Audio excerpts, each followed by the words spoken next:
Hey. All right, here we go. Thank you all for coming out. If y'all don't know, my name is Jerohn Garnett.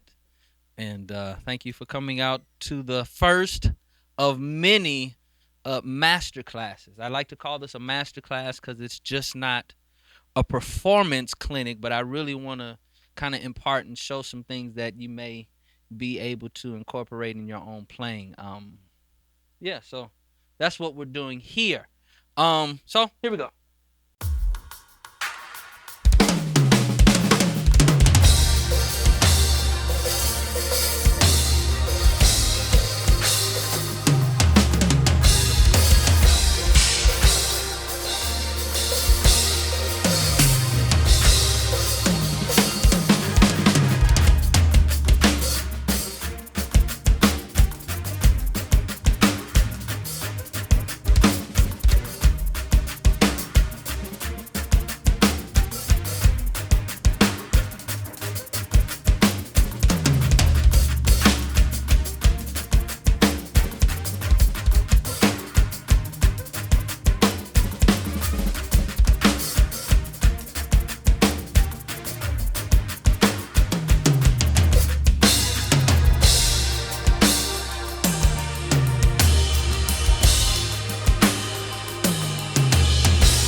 we good. I just want to give you that.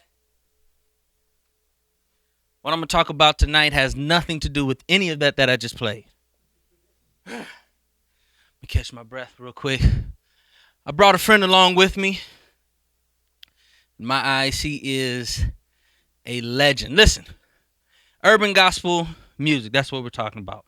Urban gospel drumming. I am an urban gospel drummer. That's my starting base. So I started playing drums in church.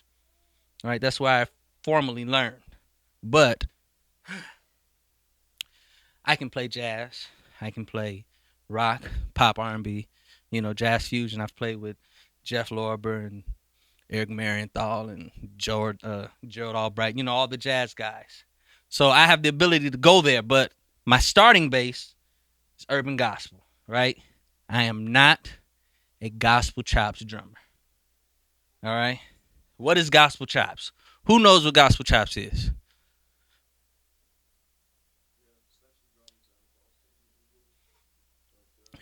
It's just guys playing a bunch of chops, right? Here's the problem with gospel chops. Like everything out there, urban gospel is a genre of music. Gospel chops only displays itself by itself, not within the context of the music. As urban gospel drummers, we play music. We don't play by ourselves. So urban gospel, it's the style, it's the flow, it's how we, every genre of music has a vocabulary. Check me out. If I play this lick right here, kind of throw out what type of music you think I'm playing.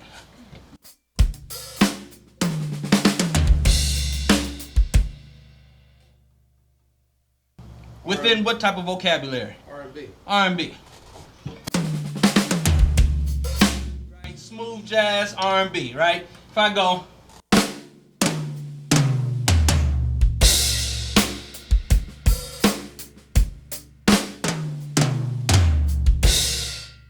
right, contemporary rock, if I go...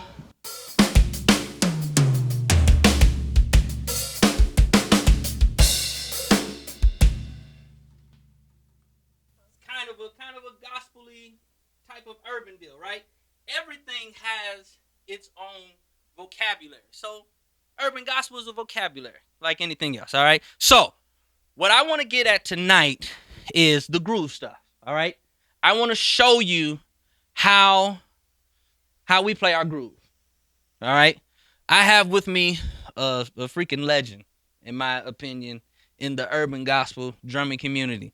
In drums, gospel drumming, you got your East Coast drummers, got your West Coast, you got your Midwest, whatnot, right? Each region kind of has a forerunner for the genre. My brother Jamie Gamble right here. Come on, James, stand up. Jamie Gamble is the forerunner for West Coast progressive gospel urban drumming. That's the forerunner. This is the godfather right here of urban gospel drumming for the West Coast. Every drummer born and raised in the West Coast came up under him. Destiny's Child, Diddy, Brandy, Jamie Foxx, Montel Jordan, every kind of little TV show, everything with Ricky Minor. That's the guy right there. That's my mentor. He's also a bass player. Give it up for Jamie Gamble right there. So what I want to do is I want to give you, when we're playing our groove is made up of the small nuances, all right? So the little things that kind of make it move, that kind of make it hump, all right? So the little bitty feels, not the big, not the big ones, but the little stuff that kind of make you, as a musician or a singer, that makes you go, You know what I mean? Not the ones that make you go, we've gotten both looks. You in there playing your groove and thought you did one of the sweetest licks, and the singer and the bass player looked at you like,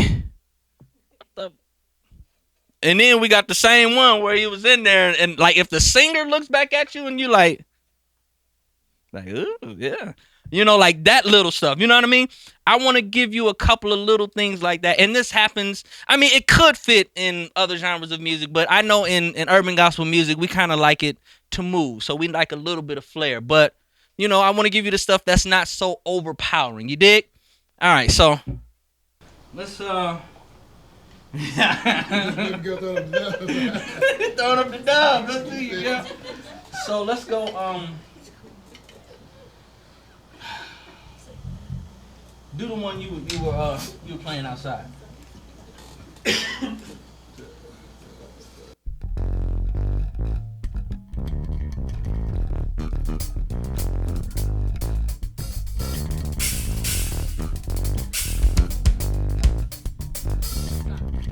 That right there. First thing, how are you with your double strokes? Those are crucial. If you got those, you can do a bunch of the little stuff with just the hi-hat and the cymbal or the ride, right? So do that intro again.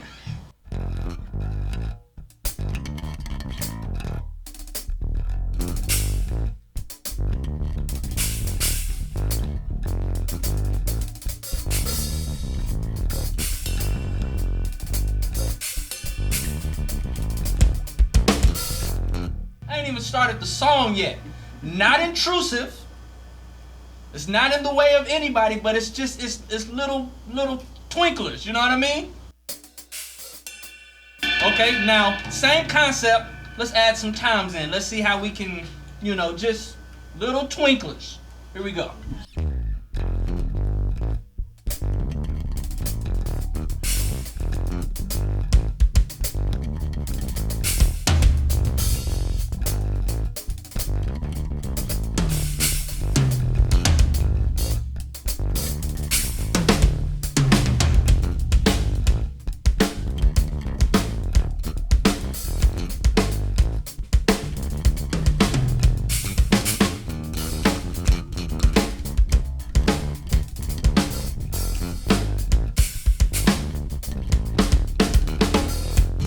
Right? Little stuff.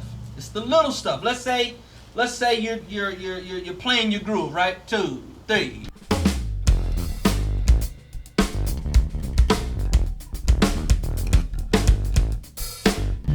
Right there. Just altering the kick pattern just a little bit. Just a touch. Adds so much little spice to the groove, right? 2, 3.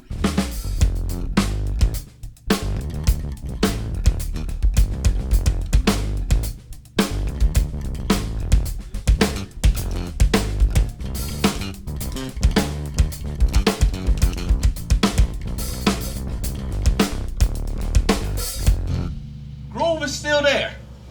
You're still moving here, right? When you playing a show, especially R&B, gospel stuff, the most important thing about the show is you got to make sure that people are doing this. If we playing that groove right there, they gotta be right here. They gotta be right here. If you're playing a groove and they're right here, and then all of a sudden they go, you did something wrong. That's in any genre of music. You know, if they're into it, they're right here. They're like, yeah, and then all of a sudden it's like, you made a mistake. It don't even matter what the keyboard player, with the singer. It's all your fault because you're holding the groove. You're holding the groove. You're holding the pulse. This right here is your responsibility for the people to move like this. 1, 2.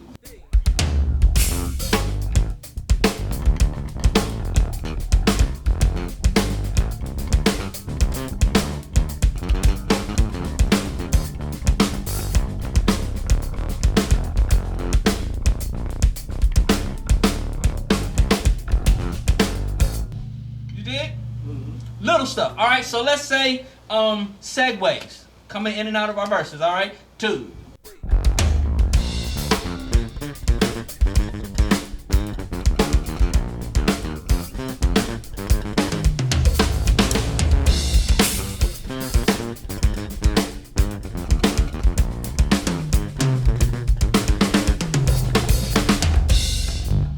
Right, so right there, what we're doing is you're sprinkling a little bit of flavor throughout, let's say, the last 2 bars of a verse, right? So check me out again.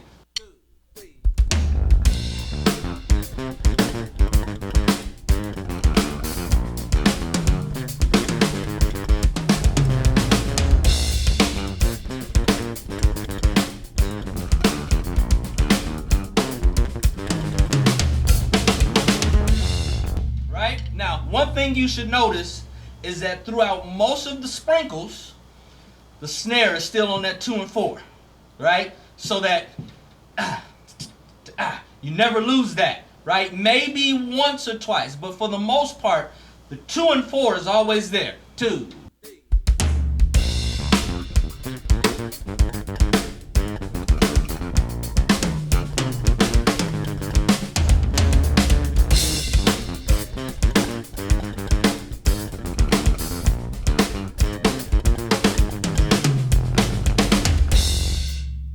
Did?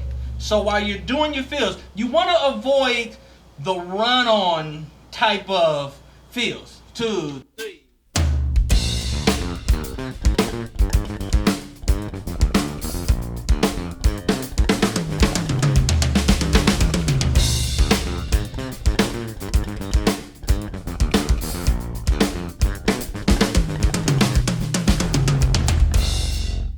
Right? In certain instances, that will work, but it was a lot of times in there, right?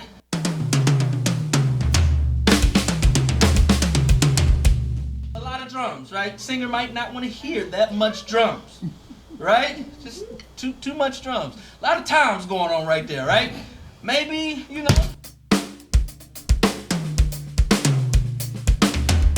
that was 3 times, but that was a whole, 2-bar fill right there.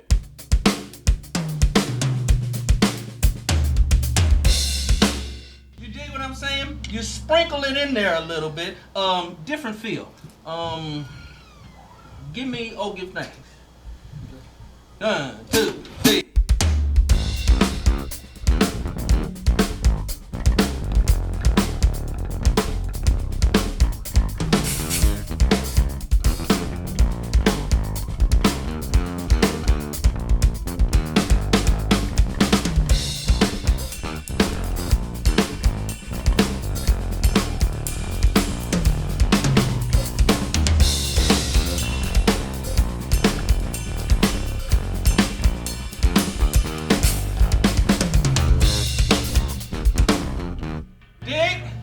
Just real groovy. As a bass player listening to that, come on, let's switch.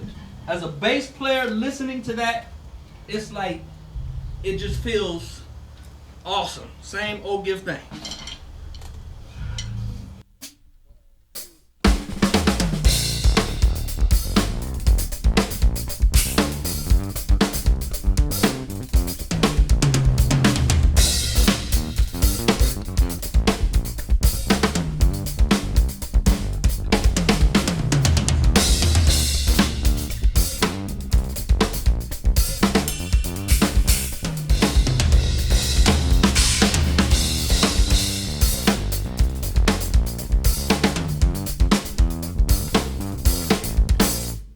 You know what I'm saying? Like, I don't have to worry about if I want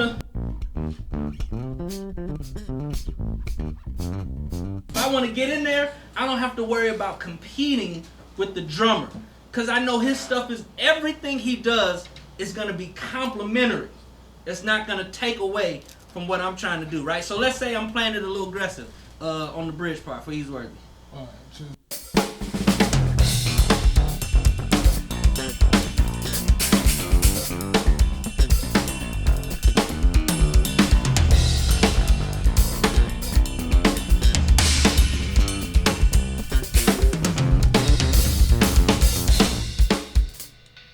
I can get in, and I'm not stifling my drummer. I'm not saying, "No, play it. I don't want to hear nothing. You just go play it." I'm not saying that, and he's having a good time. We're having a good time, and the groove is right there. You know what I mean? So it's the sprinkle effect. We'll call that the sprinkle effect. You did? Sweet. All right. So try to. I hope that's kind of useful in your playing. So let me see, your genre of playing mostly. Rock. Rock. Yeah. I'm gonna play a super generic rock beat, right? Just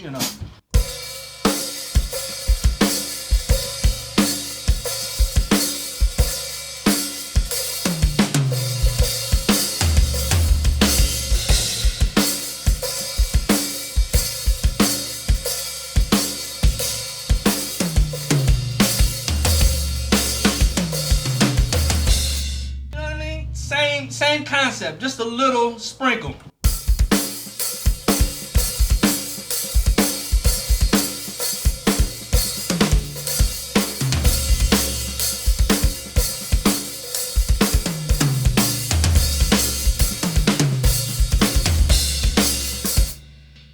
Just a little bit of sprinkle as opposed to, and listen, no right or wrong. This is just different. You dig what I'm saying? In no shape or form am I saying don't play it like that, because that would be dumb, because music is huge for me to tell somebody how to play it. This is just another suggestion. You dig what I'm saying? Right? So as opposed to,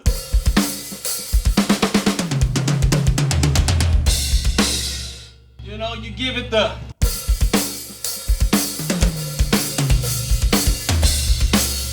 you know what I mean? Just a little sprinkle. You dig? Sweet. Okay. Now I'm gonna go here.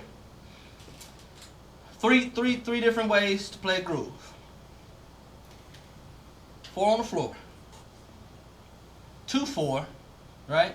Or you kind of match what your bass player is doing.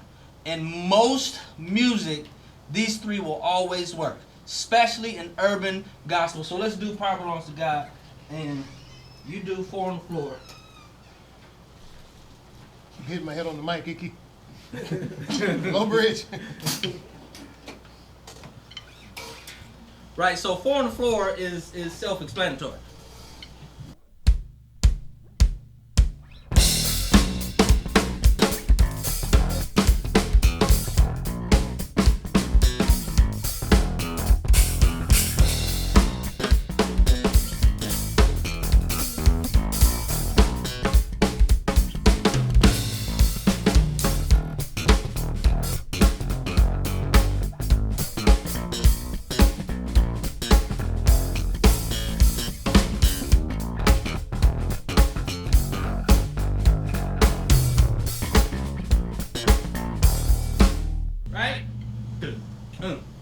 Now the great thing about playing 4 on the floor is that kick carries the pulse of the music, right?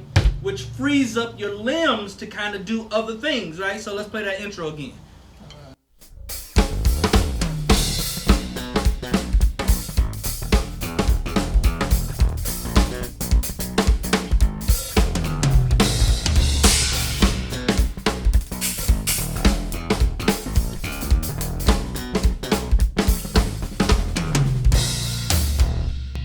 So even though he's doing some saucy stuff, that kick is keeping it constant, so it's not distracting. Because all I feel is this right here. I'm here, right? So that's the advantage. And of course, you know, back in the day with your disco and your house stuff, of course you. No, you're funny. I love her. Right. So that was the kind of prevailing feel back in those days.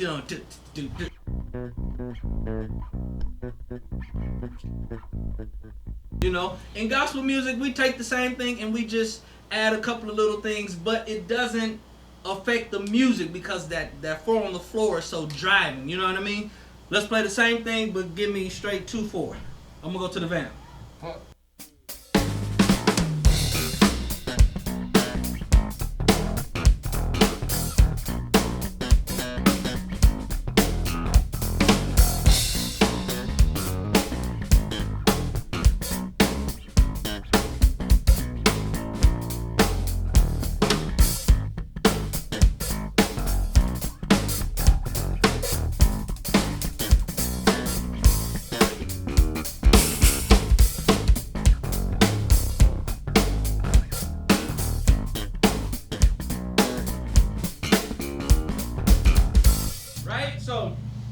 immediately it feels different. It causes your body to want to, for me, it causes me to want to kind of dig in even a little more. Something about that. As opposed to the it just does something different to me, you know what I mean? So now, let's play it the other way.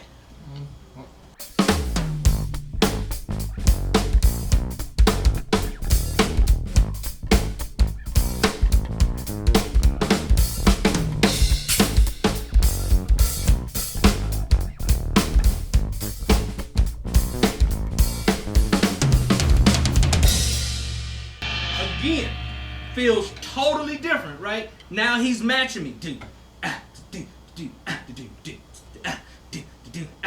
It does something totally different, right? So when you're playing your groove, it's always going to be one of those three, right? And they're going to do something different to the listener. So it's like, okay, now what type of show do I want to have? What type of concert do I want to have? Do I want to drive the people like this? Because it feels differently as a musician. As a musician, it does something different to you, you know. So how do you want the music to feel? You know what I mean? All right, so I'm gonna play this other track,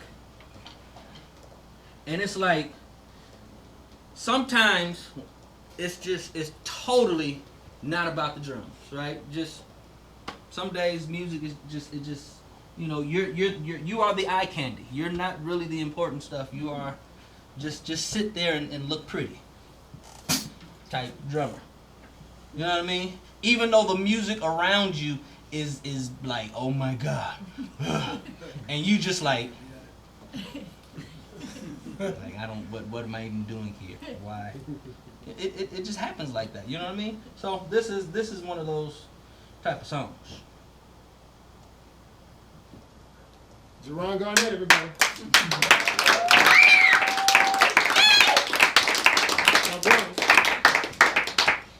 It's gonna beat real hard. Look at y'all. Look at you already.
You know what I'm saying? Now, a couple of interesting things about that groove, right? So, come on, Jane. Now, the whole song is pretty much 2/4, right? Right? Play that bass line for me. So, it's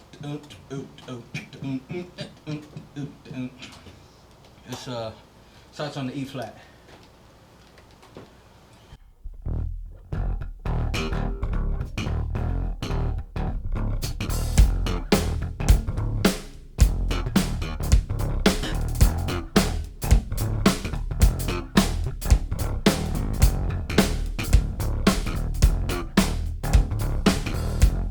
So, what element on the drums is making that groove groovy? Kick and snare. No, The hi-hat. it's the hi-hat. Kick and snare ain't doing nothing. Kick snare is 3, 4.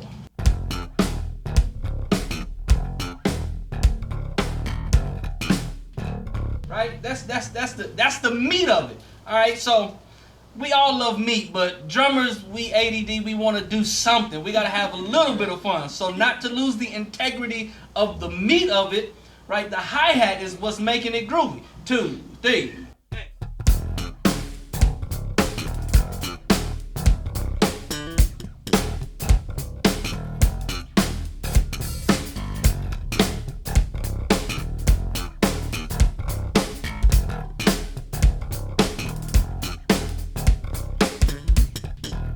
Dig?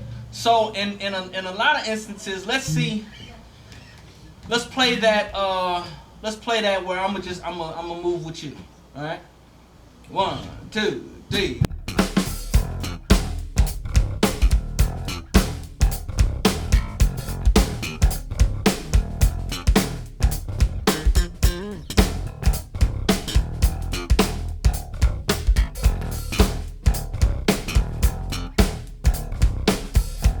Right? So if my kick is moving, hi-hat can't do all that.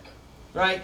At no point can kick, snare, and hi-hat all be busy. Right? It's either gonna be hi-hat is gonna be moving, the kick is gonna be moving, or the snare. It's like pick one. You know what I mean? So if my kick pattern is matching his bass pattern, then hi-hat is gonna be 2, 3.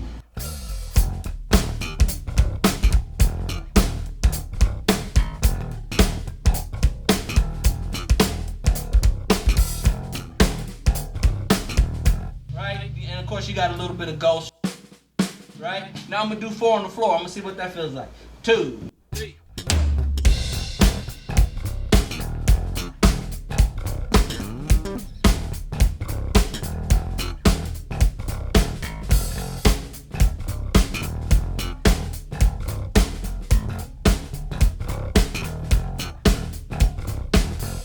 Right, so I just felt like the ghost is what's gonna do it for me on that one. I don't know. That's how I naturally, like, I didn't tell myself, okay, now it's the snare time.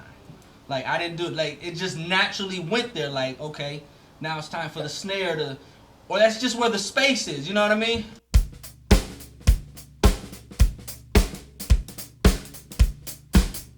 Feels kind of funny if I'm doing all that on the hi-hat.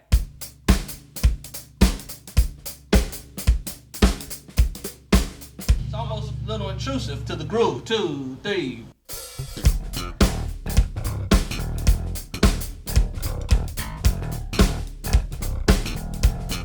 opposed to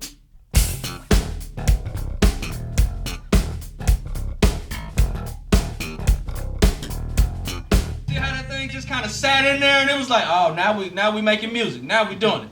There it is. There it is. Huge difference from the smallest changes. You know what I mean? That's the thing about drums. The smallest adjustment can make the hugest impact. You know what I mean? It's very interesting. Very interesting. So, any questions on that? Pretty self-explanatory, you know? Any input on any of that? Gam? Well, let's not all speak at once. Oh, okay. But no. All this is great stuff. Okay, when it comes to FILL as opposed to FEEL, most of your, as it were, long-standing successful musicians got that way because of a FEEL.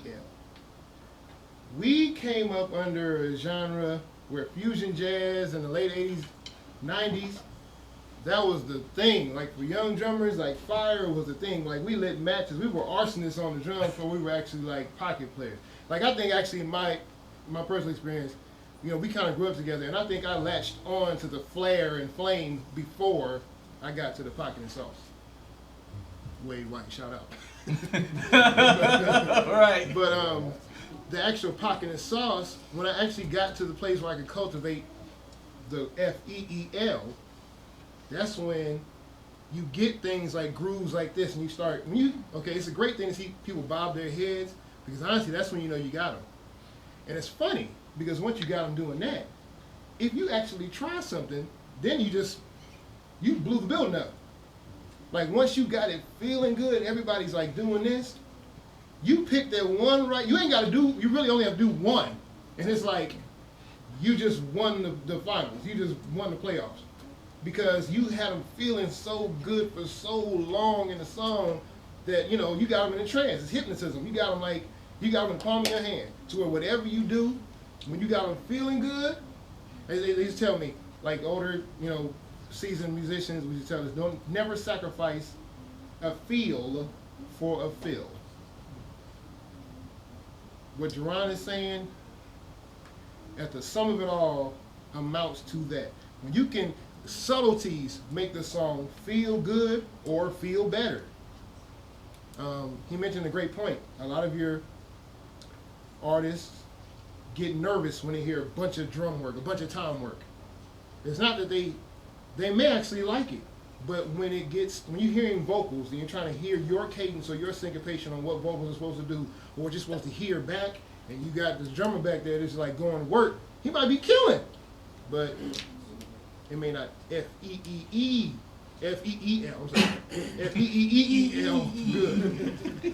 And that's usually what, you know, you're there for. You know, it's great to have chops. I mean, I'm an avid supporter of the chops. Amen. Amen. Go chops. Go chops! That's it. Yeah. Have trees, will chop. So, I understand it on both sides. I love it all. You know, growing up in a fusion genre and, you know, the church thing. Something about the church, you know, it's funny. You use all this energy, all the chops, all the information, in some kind of way, you know, it finds a place to fit. But actually, you know, the working musicians, even gospel music has a place for it. It's called discipline. It's a great thing when you can get behind a set of drums and get it feeling so good that you don't miss a fill. So you got them. Got a bullet full of them. Got guns full of them. Got a whole clip full of stuff. Ready. But they remember you and love you when you got them. That bobbing in their head. As soon as that track come on, everybody was like, ooh, here it comes. That's what you want. Yeah. And the interesting thing, we're always playing to loops. And the first thing in the drummer's mind is, oh, it's a loop. The loop got it. Yeah. I can go ham. You know, don't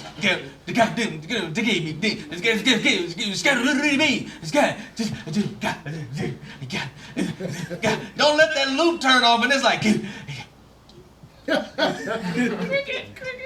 like what happened to the groove? You know what I mean? Like, you have to respect the music. That's another thing. Like, you know, you have to respect the music. You know, and the music is not you by yourself. You dig what I'm saying? You know. All right. So let me ask you a question. We're urban gospel drummers. How many of you all can name 2 prominent urban gospel drummers? Not you. I want to hear my other brother. Tony Rooster Jr. Yeah, no, that's one. I can't do 2. Okay. Jerohn Garnett. Well, Oh yeah, but Thomas Bridger and Aaron Spears. Thomas Pridgen, Aaron Spears. Sweet. Great guy. Sonny and one. Who? Sonny Emery. Sonny Emery? No. Sonny Emery has a fusion background, or more of a. See, here's something interesting. An R&B background and an urban gospel background are two totally different things. Zorro was an R&B drummer. Is not an urban gospel drummer. You know, his claim to fame was like the Bobby Brown and like when he was at his heyday, you know, but he's not an urban gospel drummer. So don't get it confused. Just because they're playing R&B music doesn't mean they're urban gospel drummers. Okay, so, and it's interesting because a lot of urban gospel drummers don't even play gospel music, which is kind of funny. But like I said, urban gospel is the starting base. When I tell you Thomas Pridgen used to idolize this dude right here, I'm talking about follow him around with sticks wherever you go. I go, like, cause Thomas grew up in the church conventions and playing at these little church stuff, and we were all there. And when I tell you he was that guy, everybody was like, Jamie, and Thomas was right there, Jamie. And so was I. But you know, Thomas Royster, he's East Coast guy, but you know, same starting base. If you can, I want you to remember these names. Write them down, put them in your phone. These names are super important to gospel music. And here's the thing. Here's another point. Gospel music is music, right? You cannot separate the music from the drums. If you're going to understand the drums of the genre, you have to understand the music. Right? You can't. The thing that's messing up the generation under me is they have detached the drumming from the music, and now you have this monster that has no context. Right? If you can't make any of that contextual, if you can't take any of that and put it within the music, it's on an island. You all by yourself. Go away. You know what I mean? When I was growing up, there was no YouTube. It was records. Yes, sir. So the drums was with the music. Right now, you got 4 drum sets, and we just all gonna bash, and we gonna play every lick we can. And I promise you, I'm a gospel artist, so I do some praise and worship, and I lead out and do things like that. I would never ever have any of them play for me, because I need, like, I'm that guy that one little, especially as a drummer, I'm that guy that's like, really? That's what you did. You thought that was a good place to put that feel, huh? Okay. He'll never play with me again.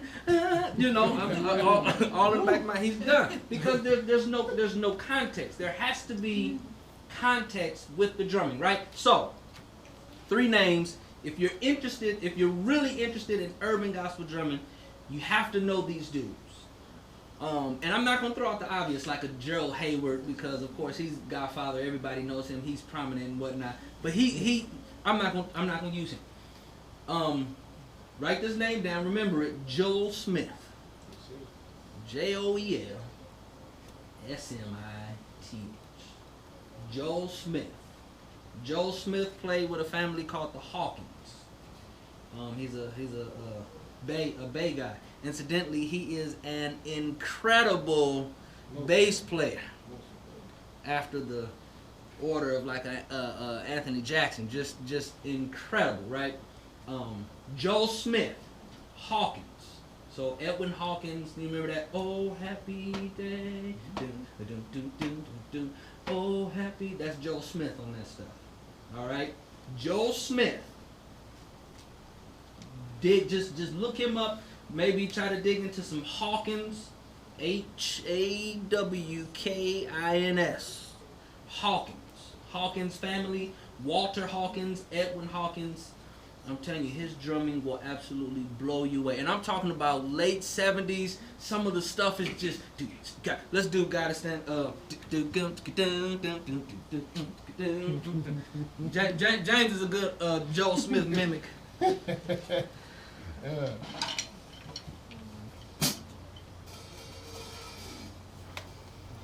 No. Battle's over.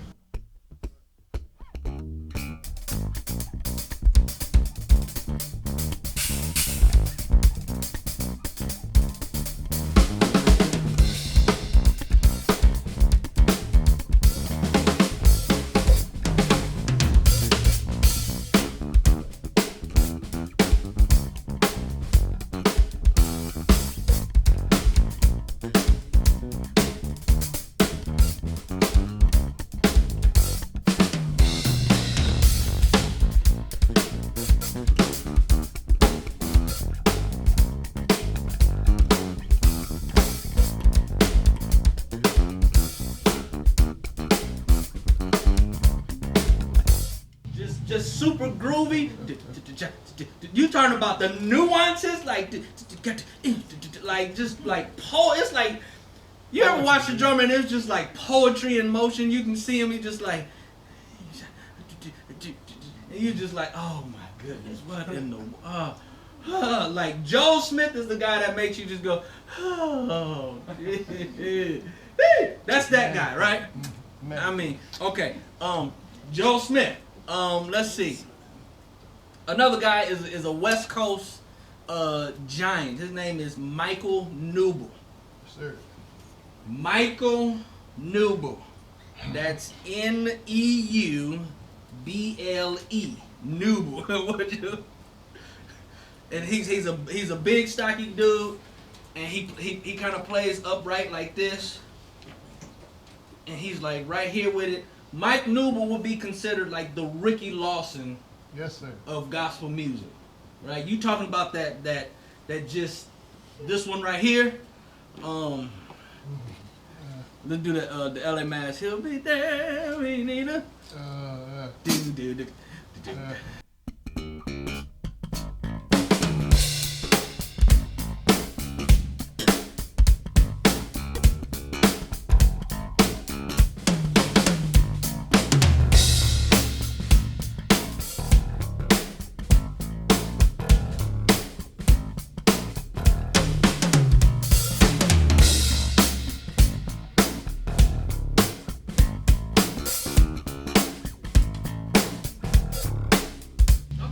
Just a pocket so deep.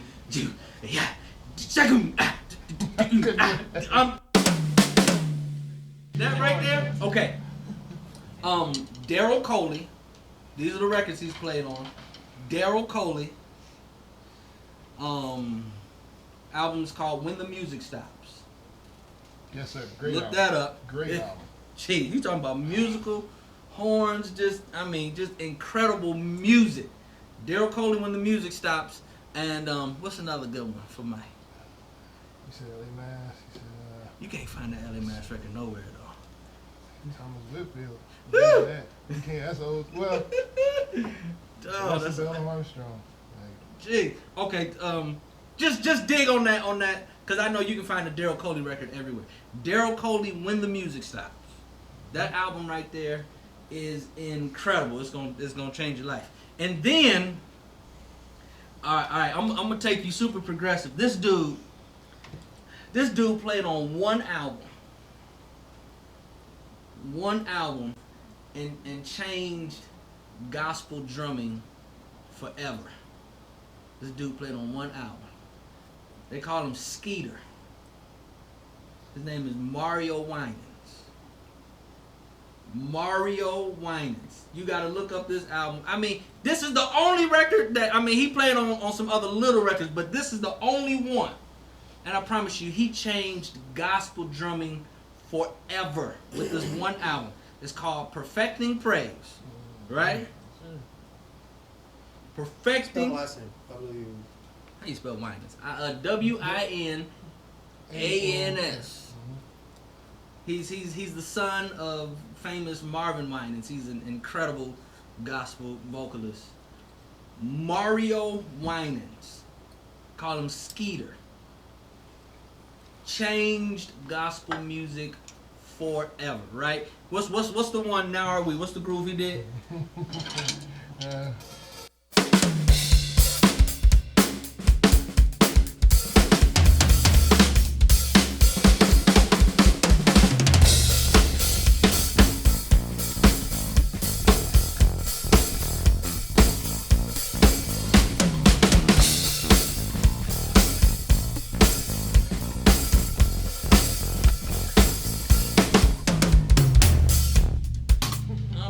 I'm tell you, what's the one he used to do?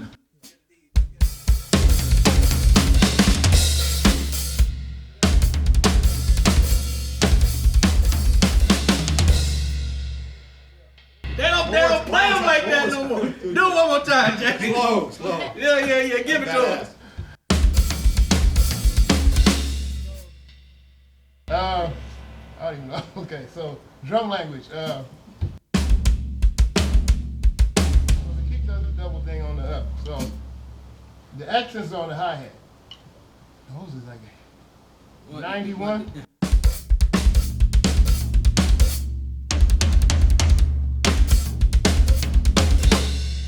the accents on the hi hat and the crash, but that was that was one of the major roles of that time. You know, those are those kind of like.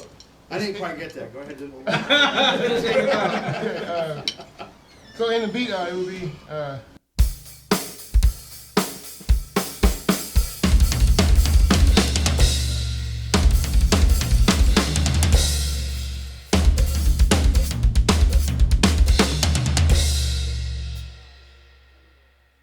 That's Mario Winans, aka Skeeter. Listen, we got it, man. If you all dig into this to these gospel drummers, they'll really change your life. That's just 3 of them. I haven't, you know. I'm gonna just throw these names out here. You can catch them if you want. Jeff Lowe Davis, Jeff L.O. Davis, and I'm mentioning drummers that have played on a lot of gospel records. You know. Jeremy Haynes. My goodness. Jeremy Haynes. Giving you time to type and write. Jeremy Haynes. We all know Calvin Rogers. We know Calvin. You know, do the Calvin lick. So gotta get the 3.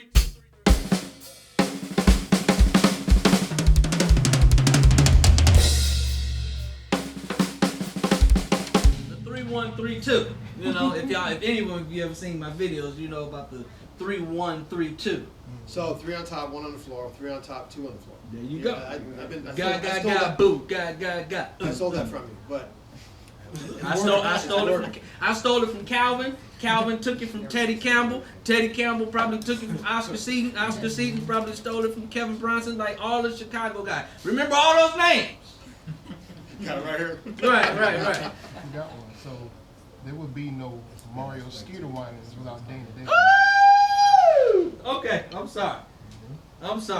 This dude is one of the godfathers of gospel progressive drumming. I'm sorry, not to cut you off. So there are some major players in this gospel godfather thing, because it's really like there's Jeff Davis, there's Joe Smith, there's Kevin Brunson from Chicago that Teddy, Calvin, all those are from. There's Michael Newell here with us, but then that same Mario Winans, the Detroit Midwest guy, was a guy named Dana Davis, Danadavis. He's still on YouTube. He plays multiple instruments. You know, a lot of this, you know, the church stuff, it afforded you to be able to, you know, have a hands-on experience with different instruments. He plays everything. Great influence on us, and he's one of the main influences of Mario Skeeter Winans. Beast of a drummer, beautiful guy. So that's Dana Davis. And the funny thing, and I've never been able to experience this, Jamie has, but the basement in Detroit, like Dana would make the most amazing drummers feel real tiny and small. Like, oh, come on to the basement. You know, they come in there and you know, and there was no competition about it because Dana was, you know, Dana had played with the Winans. There go that name again, Winans. You know, they were huge back in the day. And so it was just like, oh, okay, come on. And Dana would just make people just like, I don't like drums anymore. Never mind this drum stuff. Dana Davis. These are some crucial names in gospel music. You know, without these guys, there would be no Aaron Spears and no Teddy Campbell. You know, if there would be no Aaron Spears if there wasn't this guy named J.J. Williams. Big J Williams. He's on YouTube. J Williams. He got a video on Facebook right now, and he kind of like doing this incredible groove playing with I think it was Jonathan Butler. J Williams. They call him Big JJ. Incredible. There will be, you know, it's crazy. All before YouTube, MySpace, Instagram, and all this stuff. It was before even. Yeah, it was before MySpace. This is when drummers was literally lock themselves in a basement in a room with just drums and go at it for hours until this was how they breathed. Drums are just in their soul and it translated in their music. That's what goes back to what he said about making sure that all this information that we got on drums actually goes in context with the music. Because believe it, all the stuff that they did, all the information, all of those, the fella I just showed you, they made they made the music with that to where those are like things that you know by that certain drummer. You know a certain drummer by how they felt and the different feels they took. But it's a great thing. See, a lot of times, well, I'm gonna say this too. Early on, okay, not to take a stab at any social media, but those of us that are a little more seasoned of age, before all the social media, you could almost pinpoint who a drummer was by turning on a record or a tape player, right? You could almost tell who it was. Social media has made everyone a star. It kind of makes everyone like, I can do it. If I can just record it, if I can put a camera on myself, put a phone to myself, and just do a lick, I'm a star. I can play. But the personality that came out between you being behind a kit and actually knowing what you're playing, I'm gonna say this. Jerohn, I'm sure you would attest. We loved Dennis Chambers, Dave Weckl, Steve Gadd, all those guys early on. But who changed our lives about drumming was Vinnie Colaiuta. I'm gonna tell you why. Jerohn, I'm not even trying to take your show, but I'm sure you can attest. Please tell. Vinnie Colaiuta is the one drummer right now, in his probably early 60s, that can go to any genre and pretty much rape and pillage it. You're right, he does. Like in one day, he'll do a Sting session, go do a Megadeth session, then turn around and go do John Mayer. Jeff Beck. Okay, y'all just name it. Y'all just, I'll wait. Kills it. Like he's even done some gospel stuff. I find out he did a couple of things with what's the guitar player you mentioned? The guitar player, Jonathan Butler. Jonathan Butler. Yeah, he can sit in those arenas, all those genres, and make it and own it. Let me say this. Let me say this too.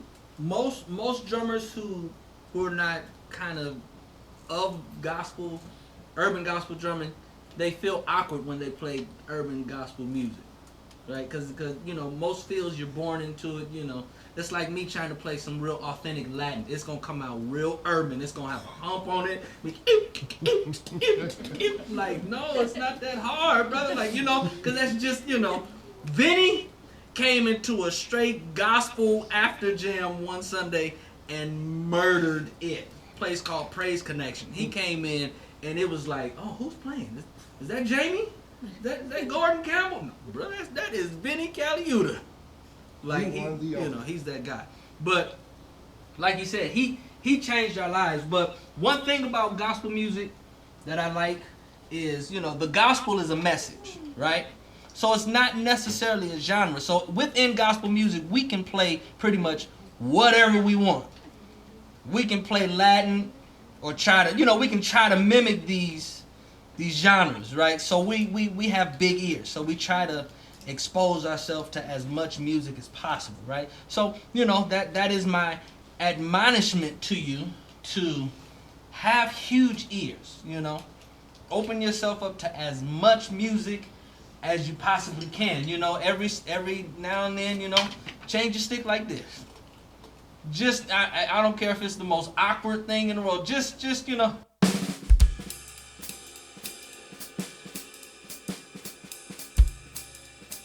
if that's the only thing you can do, play it until it feels like a jazz groove.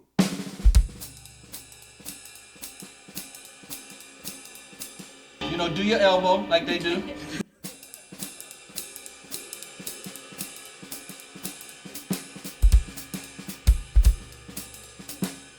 Find you one Latin groove that you...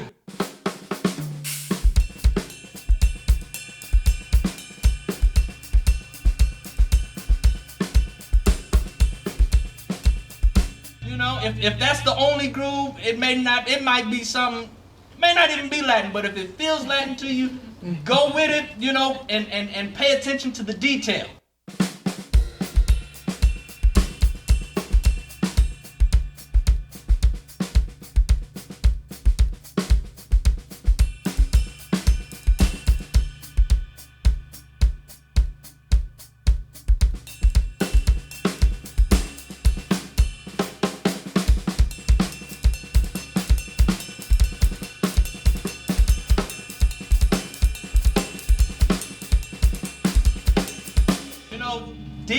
into it, you know?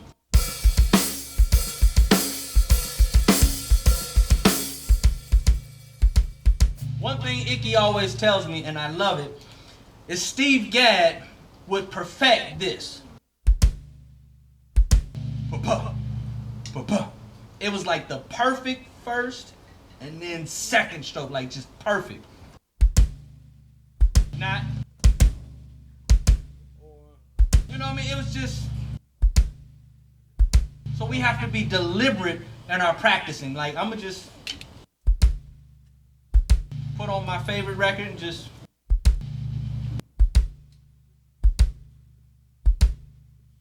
maybe that's all you do for the next 30 minutes.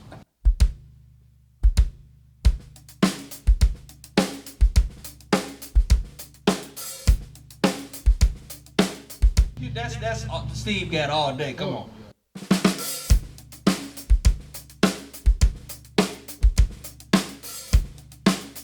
You know, Dave Weckl.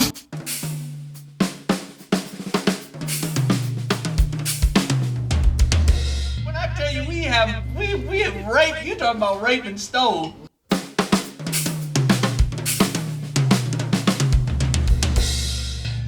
Take stuff, listen, one thing a bass player told me, he said, once you put it out there, it don't belong to you.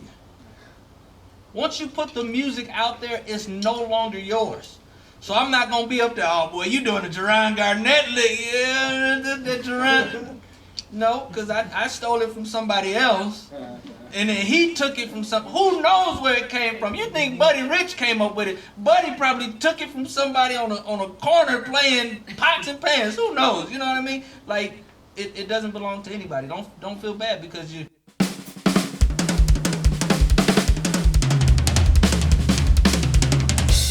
You know, somebody might say, oh, that's that Calvin lick, and you'd be like, who's Calvin?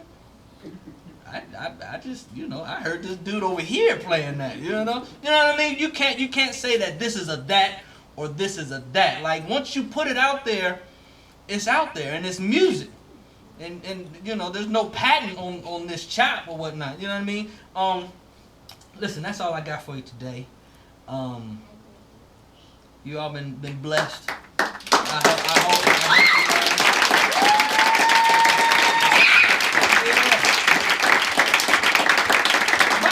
supposed to be jumping up like that, baby. You gonna let her outdo you? That is cold-blooded. Okay, just to recap on the things that I really want you to remember: 4 on the floor, the 2/4, and the matching of the bass player and the drummer. If you can remember anything about how those grooves were and how they made you feel when you heard me play them. You know, maybe dig into some records and kind of, you know, say, oh, okay, that's that 4 on the floor he was talking about, or that's that straight 2/4 thing. You know what I mean? And then also the nuances, the little, you know.